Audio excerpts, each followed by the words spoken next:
My family has a long history of mental health problems, quite severe, to the point where, sadly, my grandmother committed suicide.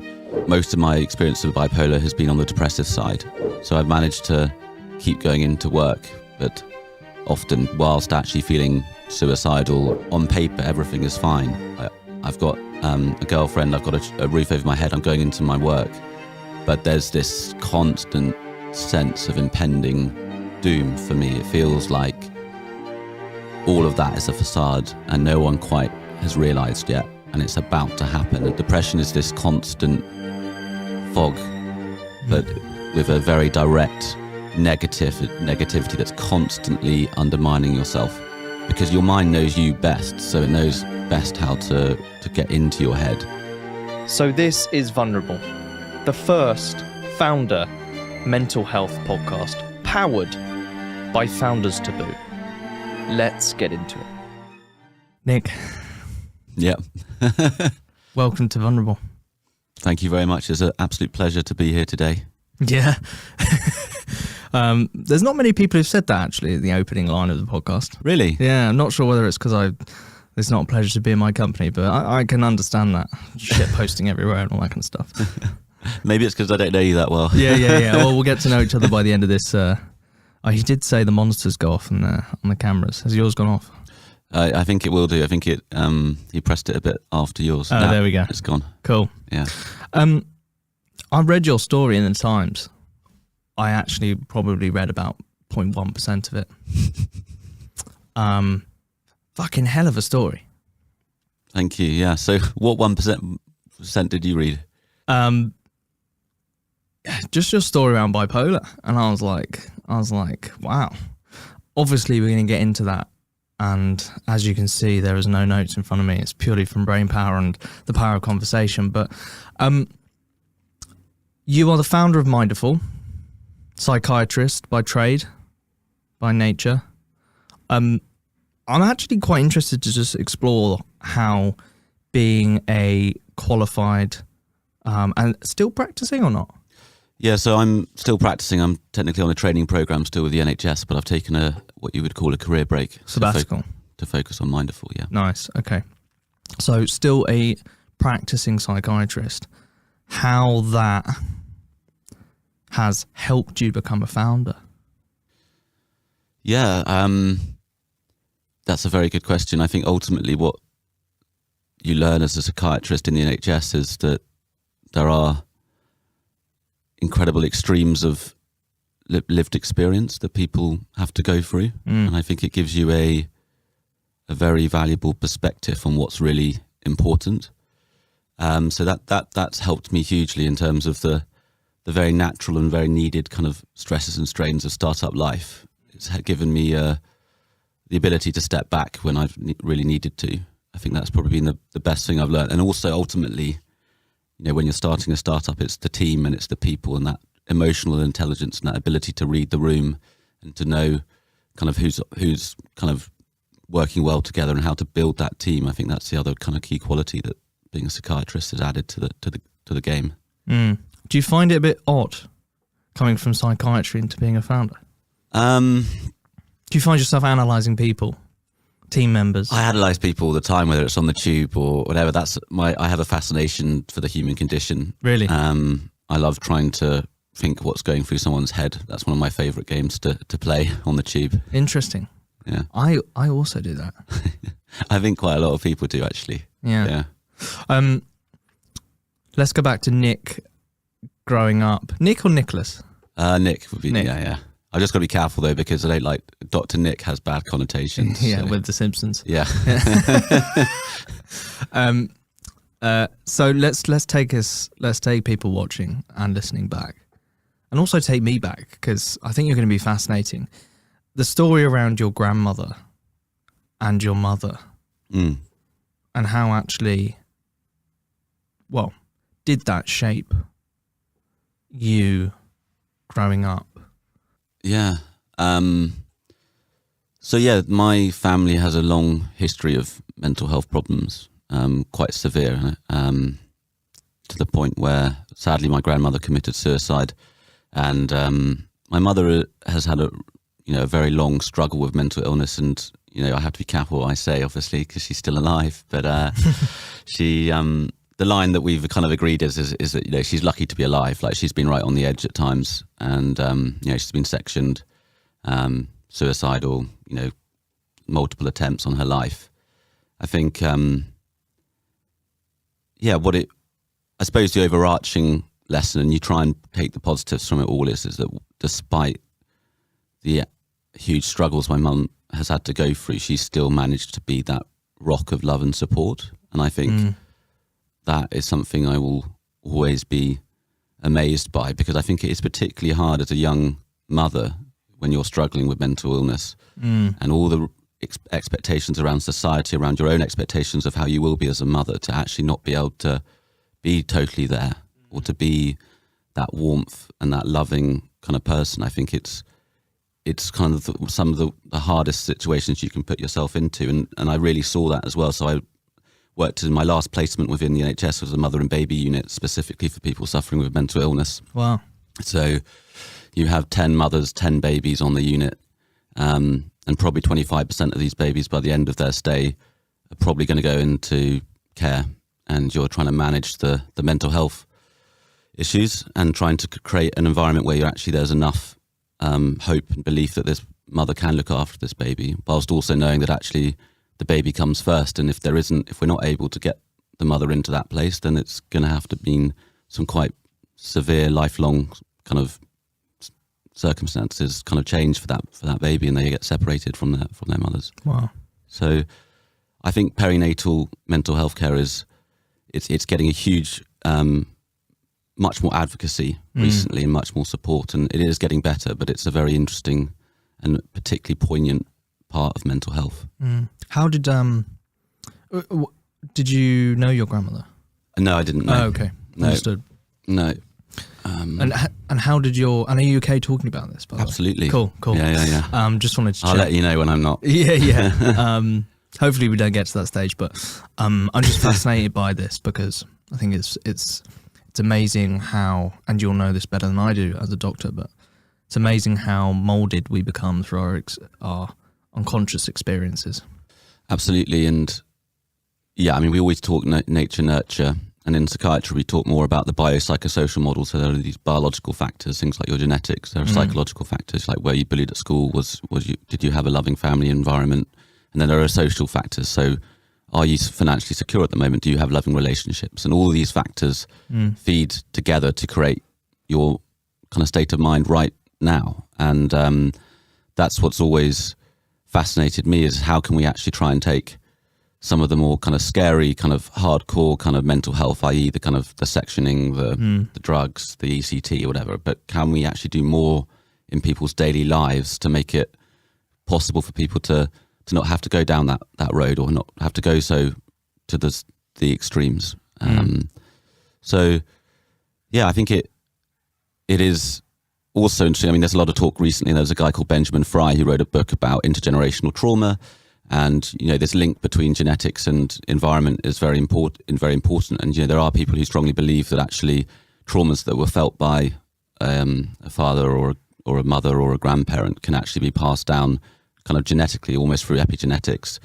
The truth of the matter is we'll never actually know that for sure. And actually it can be quite dangerous opening that Pandora's box, in my view, because ultimately that means we can start creating our own narratives about anything, and we can start creating reasons and rationales that for our own failings and for our own kind of problems.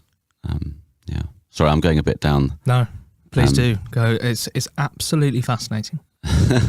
I'm suppose I'm trying to, the rabbit hole I'm hoping to go down is looking at the effect your mother's mental health and your mother's mental illness had on you growing up. Yeah, so I think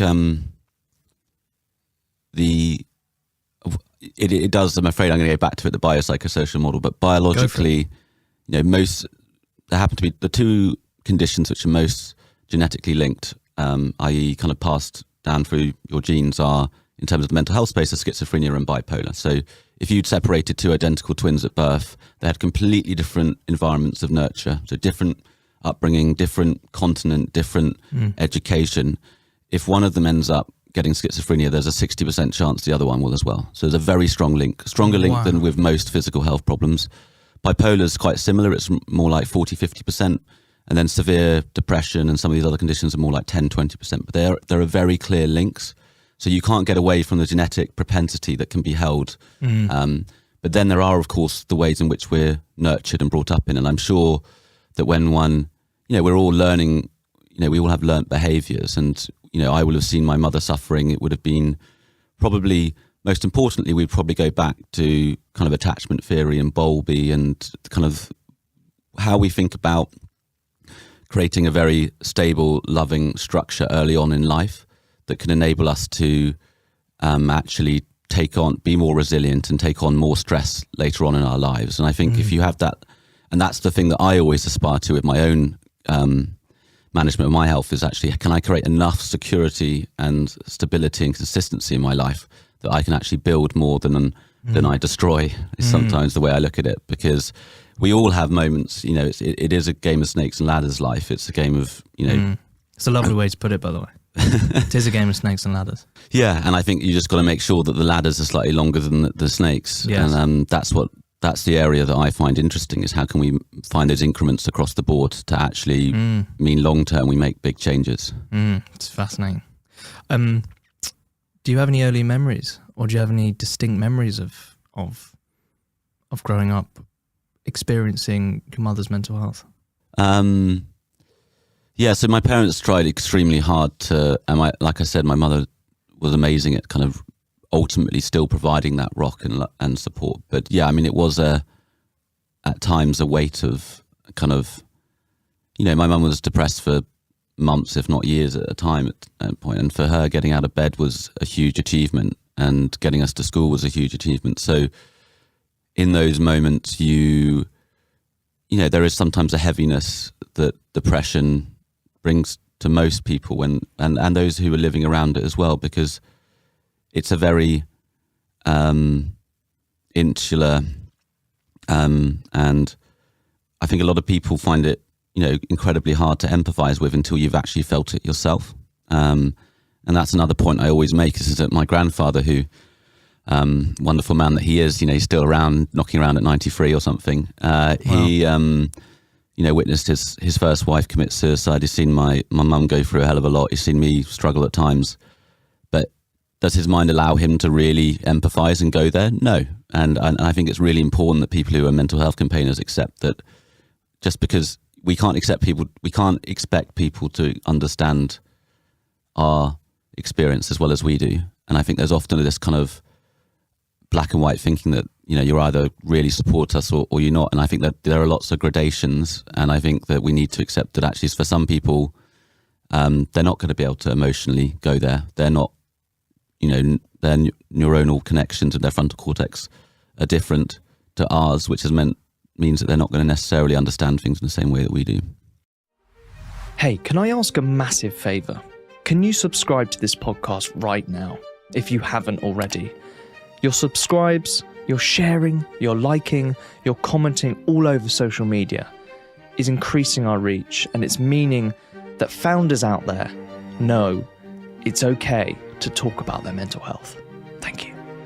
Vulnerable, a Founders Taboo podcast, has been created to raise awareness on the highs, lows, and taboos of the founder journey, to amplify the raw and unfiltered stories of founders, and to remind those listening that they are not alone. Founders Taboo is a movement dedicated to improving access to support for founders' mental health and well-being, in order to build a healthier startup ecosystem as a whole. Entrepreneurship is undeniably hard, but it doesn't have to cause hardship. We know that entrepreneurship is often lonely, but it doesn't have to be. Our support includes a safe space to take off the mask and interact with fellow founders in a free online community. You can access hundreds of psychologically informed resources and exercises to build up your mental health literacy. You can source and connect with startup and well-being professionals. You can participate in live support sessions, attend retreats, and much more. We want to promote mindfulness in entrepreneurship, harmony rather than conflict between health and building a business. And this all starts with speaking out and breaking some taboos. Join the movement. All founders are welcome. Follow us on LinkedIn to keep up to date and get involved. Your grandfather sounds like a incredibly impressive human being, having seen 3 people in his immediate family circle suffer so brutally with mental health.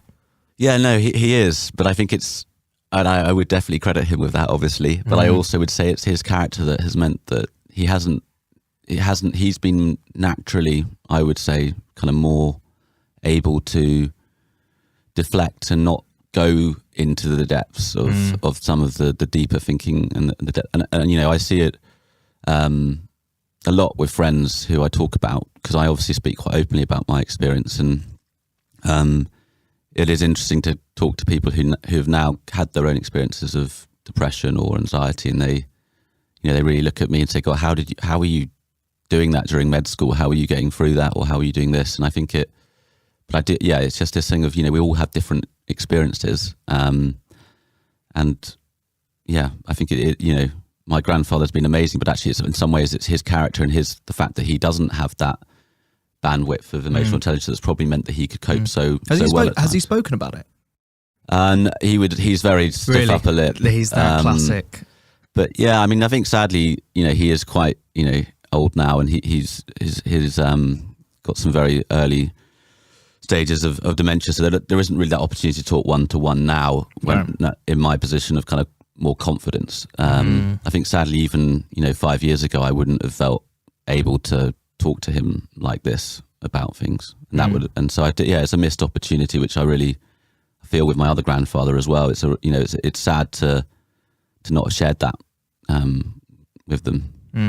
Let's talk about your mental health, because my fucking God, you've been on a hell of a journey yourself, haven't you? Yeah, no, it's been a ride, and someone was asked the other day, because I'm not going to remember the name of the podcast, but there's a famous podcast. Sounds like a good podcast. Yeah. But they were talking about this kind of thing where actually, if you ask people to, if you could take away the thing that caused you the most pain in your life, but you had to also at the same time get rid of the opportunities that opened up or the way it changed your life, would you actually take it away? No way. And no way. And I think it was 0.1% of people said that they would take it away. And I think that is ultimately, look, I'm sitting here doing a podcast, I'm in a good mental state, I'm doing well, so it's easy to look back from a position of strength. But that's an interesting question, though, actually, that we should ask ourselves. I'd like to ask you as well, like why wouldn't you take it away? Because from my perspective, like, my stance on mental health, my experience of mental health, my experience of severe depression, being suicidal, all that kind of stuff, has given me the platform to spread like some important messages. And yeah, it means that I do go out and talk about it like you do, but I find it really, really important to talk about my story, and actually it's given me a bit of a superpower. Yeah.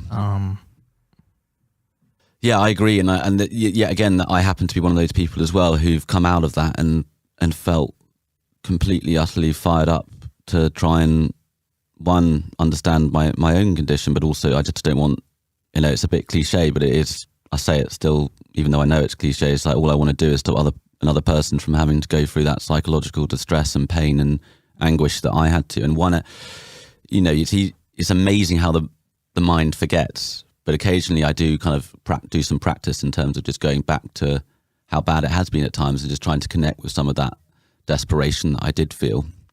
Can you take me back to some of those times?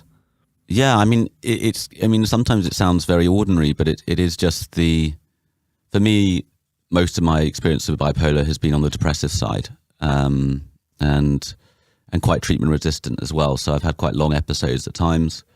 Because I've been well supported and other qualities in my character, I probably masked my condition for lots of periods of time. So I've managed to keep going into work, but often whilst actually feeling suicidal and constantly. For me, it's, my therapist from a long while back now actually talked a lot about my inner critic and about, really what depression is, this constant fog, but with a very direct negativity that's constantly undermining yourself, because your mind knows you best, so it knows best how to get into your head, and it's just this constant battle of trying to be realistic. So I'm quite a rational person when I'm not depressed or hypermanic. So I did a physics degree. I like maths. I did quite a lot of that. I did KPMG graduate scheme before I had I can go on to that, but that I like to try and rationalize things and put things in place. And you can tell yourself so many times, on paper everything is fine. I've got a girlfriend, I've got a roof over my head, I'm going into my work, but there's this constant sense of impending doom for me. It feels like all of that is a facade and no one quite has realized yet, and it's about to happen. And actually, what is the doom? What is the doom? It's the people for me, it's the people realizing who the real me is. So everyone's got this perception of me as relatively capable, doing things, got quite a lot going for myself at times. But it's the fact that it's all gonna, and if there's a brilliant, it's on YouTube, I think, Professor Spadowski, he's a famous psychiatrist from Stanford University, and he does a brilliant lecture on depression, trying to explain it to a cohort of Stanford psychologist students. And he talks about, there are 3 core features or core symptoms of depression. There's what we call anhedonia, so the opposite of being hedonistic, so lack of pleasure, not finding anything of interest, everything. So that's the other feature that I have very strongly when I'm depressed, is I don't have any desire to do anything. And that's why often it's hard to get out of bed. And what he uses the example of, actually, humans are very, we have to be intrinsically quite positive. And that's why we've been so successful and why we've, done so well as a species. But we have that instinct. So when most people look at a beautiful picture of a sunset, they'll get a slight feeling of pleasure. But when you're really depressed, you can look at that and it'll feel like the darkest, most horrible thing. And actually you'll think how awful it is that I can't feel that pleasure. So there's anhedonia, there's anergia, so you have lack energy, you feel quite sleepy, you find it hard to find the energy to do things. Myself, that's where Is that where you fall? I think so. Yeah. It's not lack of pleasure for me, it's the feeling of not having any energy to do anything. And I'm normally an incredibly energetic human being. I can tell, yeah. Like bouncing off the walls, which we're exploring a bipolar condition as well for me, because we think my dad's got it. Never ever. He was in the Priory, so it's quite clear. And lo and behold, my sister and my brother both suffer with anxiety and depression as well. Yeah. And low energy is the biggest killer for me, because I'm normally high energy, high productivity. Yeah. And I think that's actually, you're touching there on what's quite important. It's the same as what we're finding in the economy at the moment. You might have the baby boomers saying, what's the problem with inflation at the rate it is at the moment? But it's the rate of change that's so important. Yes. And so if your whole life depends upon you being a high energy, go out there, and then actually you drop into a low energy state, suddenly you have problems because you can't keep up with what you were doing before. Correct. That's exactly it.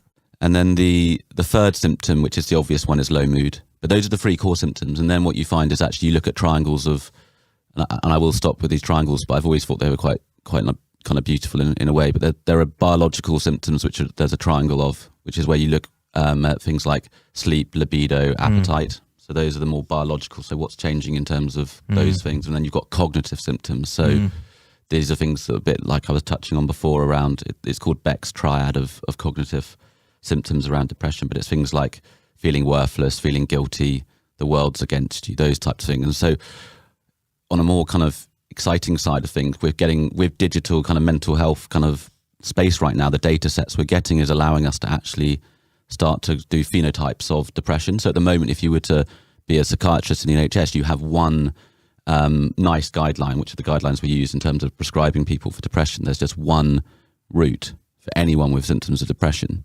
But actually, there's so many different types of depression. And so what we're finding with these bigger data sets is that you can find phenotypes of depression. And then you can say, actually, well, if you've got the more biological symptoms, then maybe you should start on venlafaxine. Whereas if you've got the more cognitive symptoms, maybe you should definitely start on therapy. Or so That's fascinating. So there's just, and that's what gets. My wife's on venlafaxine. So am I. Yeah, Been very interesting for her. it's quite a strong drug Yeah. relative to SSRIs. I'm on SSRIs. I'm sertraline, which has been really good for me. She's on venlafaxine, prescribed by a psychiatrist. Mine was prescribed by my GP. Yeah. But she was burnt out from work. And actually it was the physical manifestations for her, which were the most brutal part of it. Was for her, it was low energy, just not being able to get out of bed, basically lack of any sort of cognitive function whatsoever. And then went on venlafaxine and took 8 weeks off work and got worked through it and got back into an even keel. Yeah. And I think that's, as a psychiatrist or even as a friend of someone who's struggling, that is a really, well, I'll get back to the venlafaxine, but what's coming out there for me is this often what's so difficult is to decide, when do I stop fighting? Because ultimately, if you're creating this, we're all designed and have been taught to kind of try and push through things. And actually there's an advantage to that, because if we just let go from the off, we would be calling off sick, much more regularly, and actually we'd be pressing the trigger too soon. But it does get to the point where you get so ill that actually you're not going to recover just through pushing through. And actually by pushing harder, you're stimulating and creating more stress on your system. You're actually feeding the illness. So actually you can prolong and deepen the illness. And so it's trying to make that call, which is so difficult. And it's obviously different for different people. But that's something I've learned a lot through my ups and downs. So my first episodes were in my early 20s when I was doing my physics degree at Imperial. I'm sure the trigger in some ways was to do with my parents separating at the time, and being in London I'm a country boy and going to London. Where are you from? From Norfolk. Okay, yep. Yeah. So we all have our own triggers, but it took me, and this is what James, my co-founder, and I are really, our core focus and mission at Minderful is accelerating the process of this learning. So it's taken us, both of us. James, my co-founder, has bipolar as well. How did you meet? So he actually was a friend of a friend from Norfolk, actually. Really? Yeah. So and is that how you got Ben Youngs in? Yeah, exactly. Yeah, I was at school with Ben. You know Ben, do you? Yeah, right. I do. Yeah. He was a year below me, so I was inside centre and he was outside centre at the time. This is prep school, kind of rugby, but I got quite good with my hands. All I had to do was pass it to Ben. That was all I had to do. Then he would score the tries. But so you know him well, do you? I knew him well at school. I know him well enough to still be in touch with him. But well, of course, because he's now head of teams, right, at Minderful. Yeah, exactly. So he very kindly.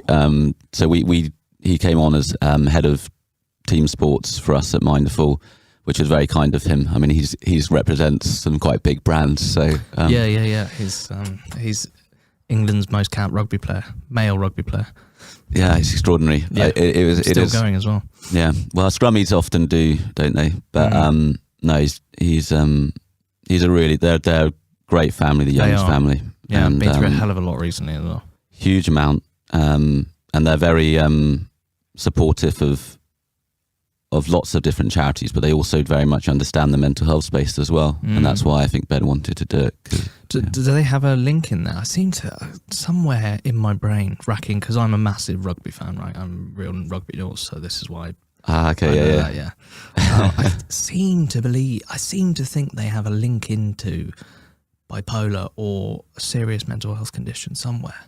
Yeah, so I don't know actually for sure. So I need to be careful what I say. Right, so, okay. Yeah. Okay, we'll stop there. Yeah.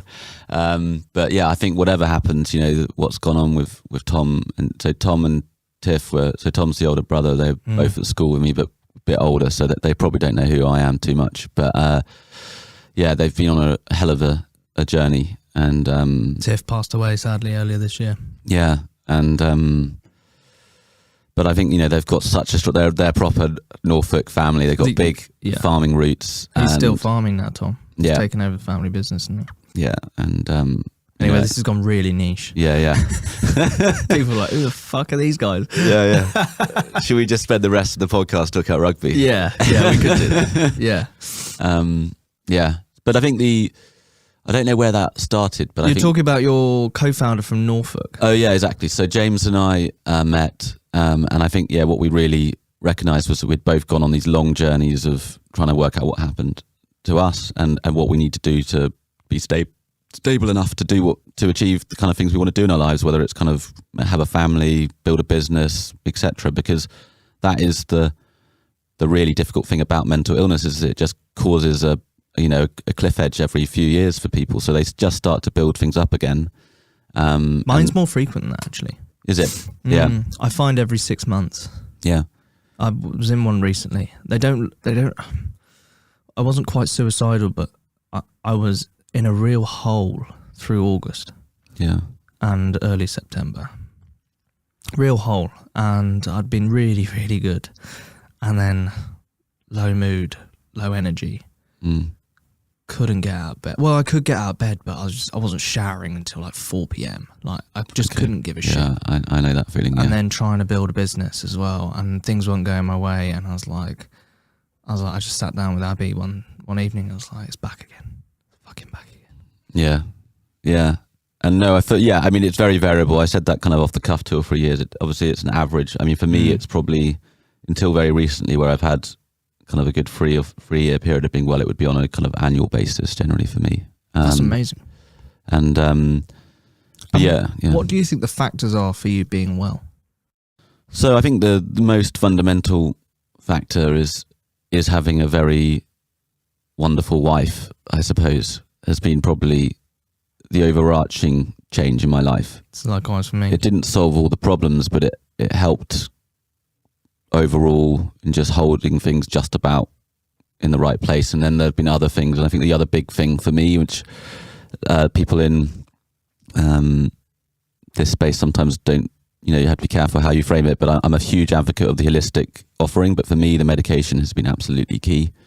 I spent the first 6 or 7 episodes of depression spending 6 months getting better, increasing my doses of antidepressants, going on to stronger ones like venlafaxine, getting better, and then thinking after the summer, often it would cycle like this, that actually I'm better now, things have changed, and that was just a one-off, and I'm going to stop the medication. And then it would happen again, and then it would happen again.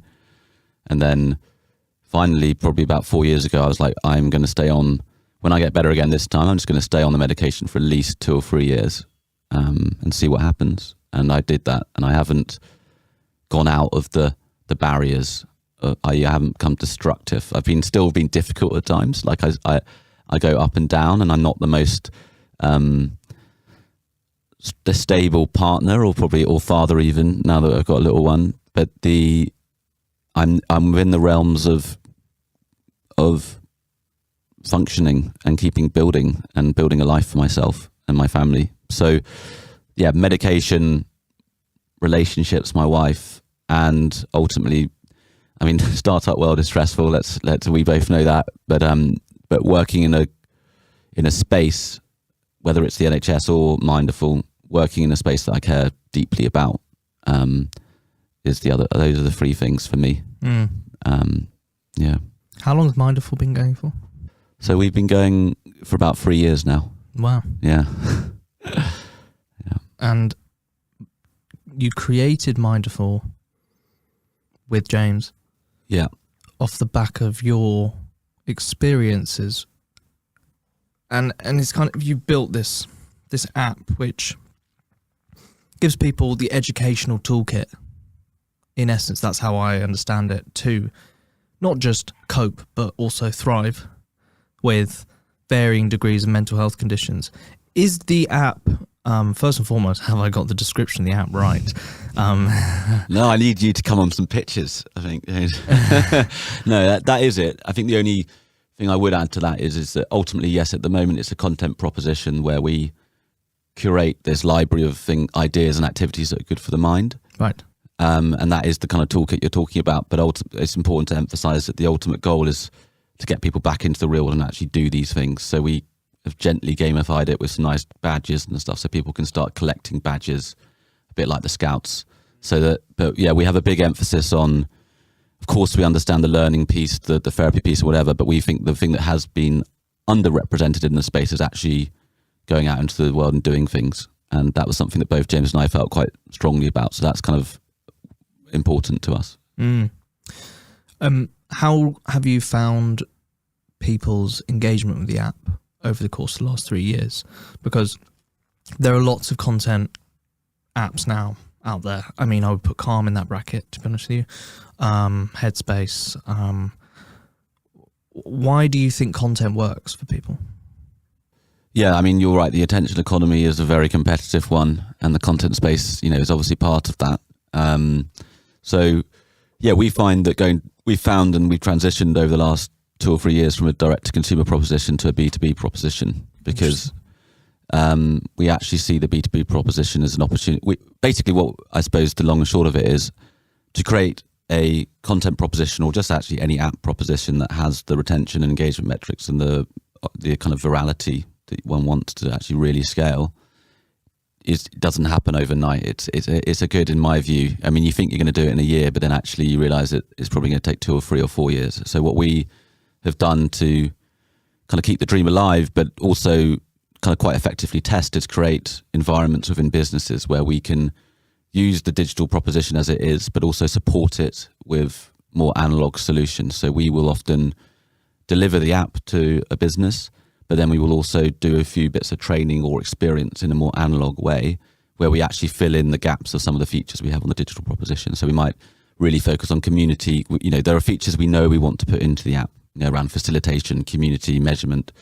But it's how do you create a roadmap that enables you to do all of that, and to do it without just saying, you don't want to overbuild, you don't want to start creating features. So you need to do it in a very kind of trial and error process. And actually we find businesses are a brilliant way to do that. And also ultimately we do recognize more and more that we want our solution to be free at the point of access for the user. So businesses allows us to do that.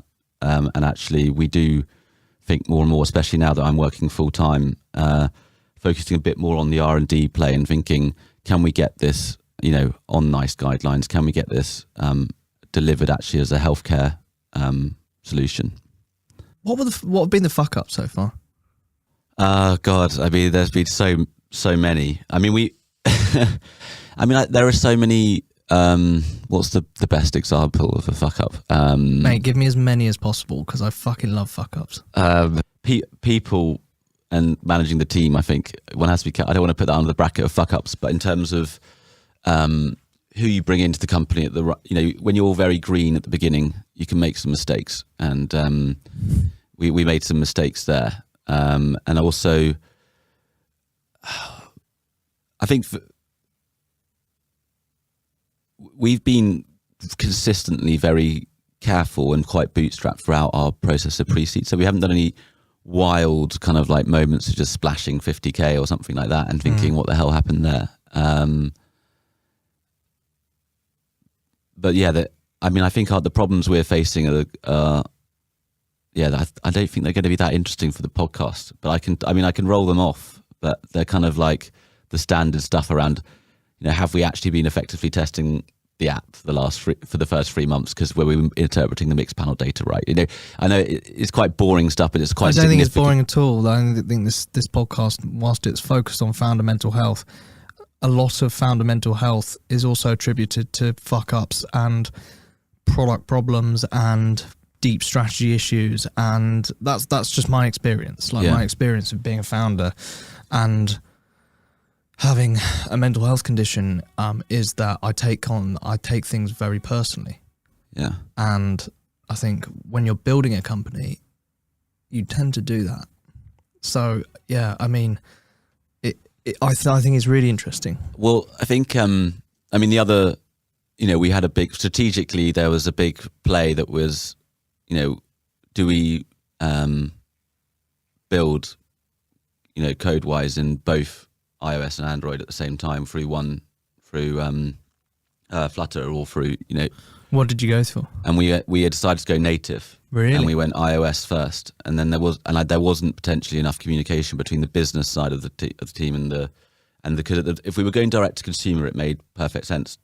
Well, it didn't make perfect sense, but there was a good case for doing iOS first, because there are some qualities of in the way you build it, but also you're only building in one platform at one time, and actually it's so early on, you're going to recreate it anyway at some point. So then just build Android in a year's time when you've actually got some more stability in iOS. We went Flutter. Did you? Okay, yeah. I'll be interested to hear what you say about it. But I like Flutter. Yeah. It's been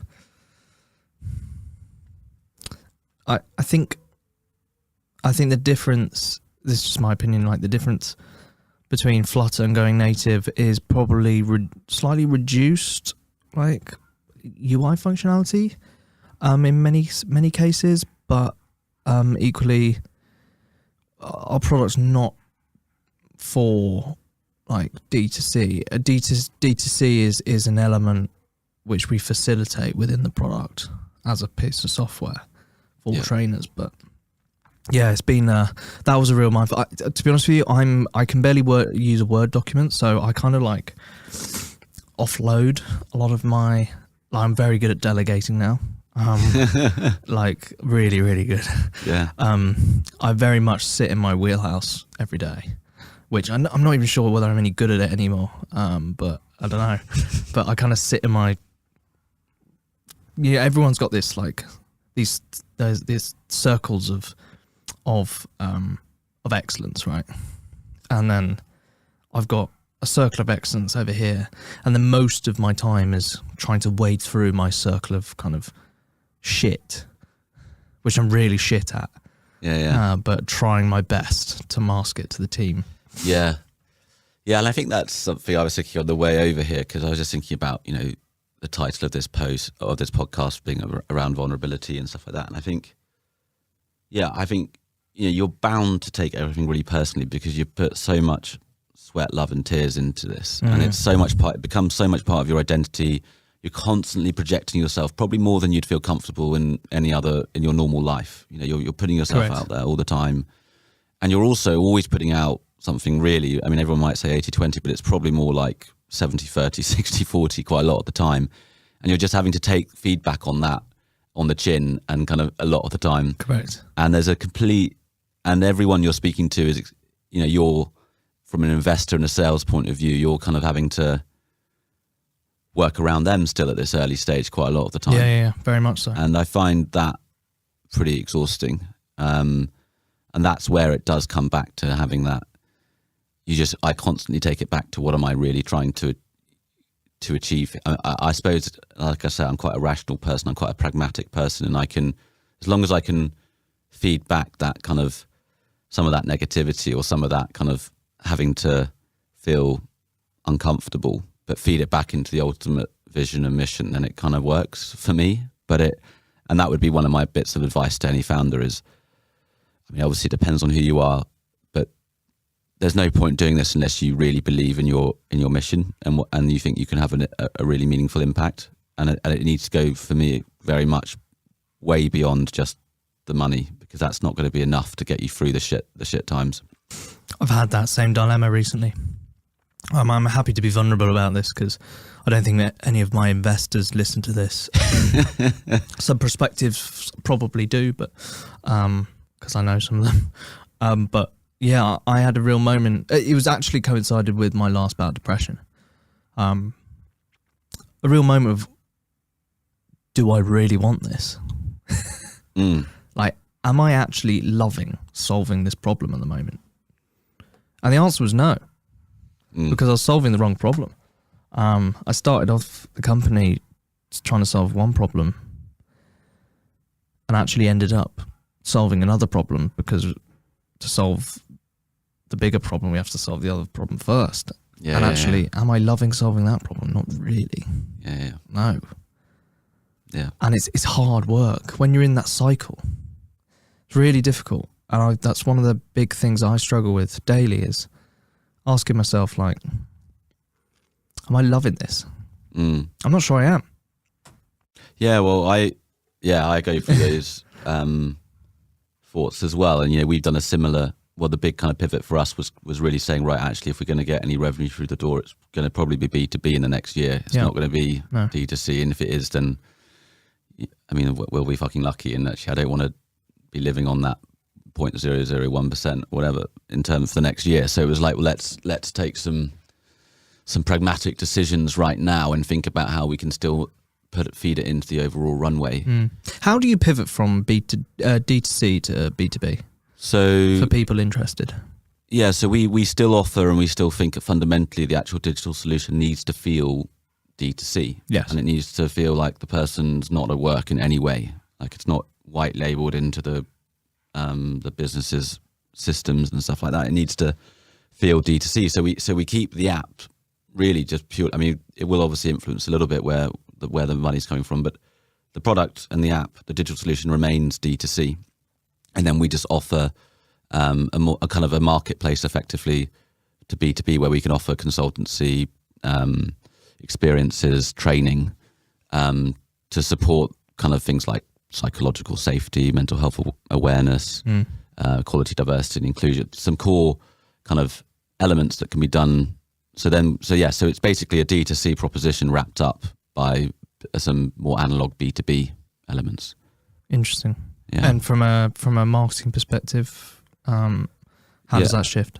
Yeah, so that's been the hardest thing to change, actually, just trying to refocus the team also on, it's a changing culture as well, just between the way in which you're approaching businesses as opposed to the more sexy D2C kind of. Yeah. So that's been taking longer than I would have expected to kind of make that shift. But it's been happening over the last 3 or 4 months, and what we've done is we've invested much more into to sales. So we've got a head of partnerships who we didn't have before. He's very familiar with kind of more sales funnel kind of work, and we've got HubSpot up and running in a CRM, and we've basically created multiple landing pages where our current website just now directs people from a kind of more D2C proposition, but basically to the B2B proposition. And then we just start offering we just give them a very basic outline of these are the type of things we do. Do you want to book a meeting with us? And that's how we're kind of working at the moment. But we're seeing it very much as the next 2 or 3 months we'll provide a broad sweep just to see what general themes people are finding interesting, and then we'll start doing much more targeted marketing campaigns. On the investor side, you've got some great investors. We're having a coffee just before this episode. 20 investors, fantastic. Have you found investor apathy is the wrong word, maybe appetite not quite being there for Minderful because of your mental health conditions? That's a very good question, and I would say actually it's been a valuable differentiator. Obviously it would have put some people off, but it's turned a lot of people on. Really? Yeah, that's good. I think also maybe I'm fortunate in that I can kind of play the narrative of doctor and bipolar, so it kind of probably softens for those types of people who are going to be put off by that. It probably isn't such a thing, but I definitely think there's huge stigma still out there. Oh, nice. So yeah, I don't know, and there's certainly in my mind when I'm thinking about us selling, there's sometimes like, well, do both James and I need to kind of not play the card, but do we need to be so open about our mental health? Is it better to have one person who?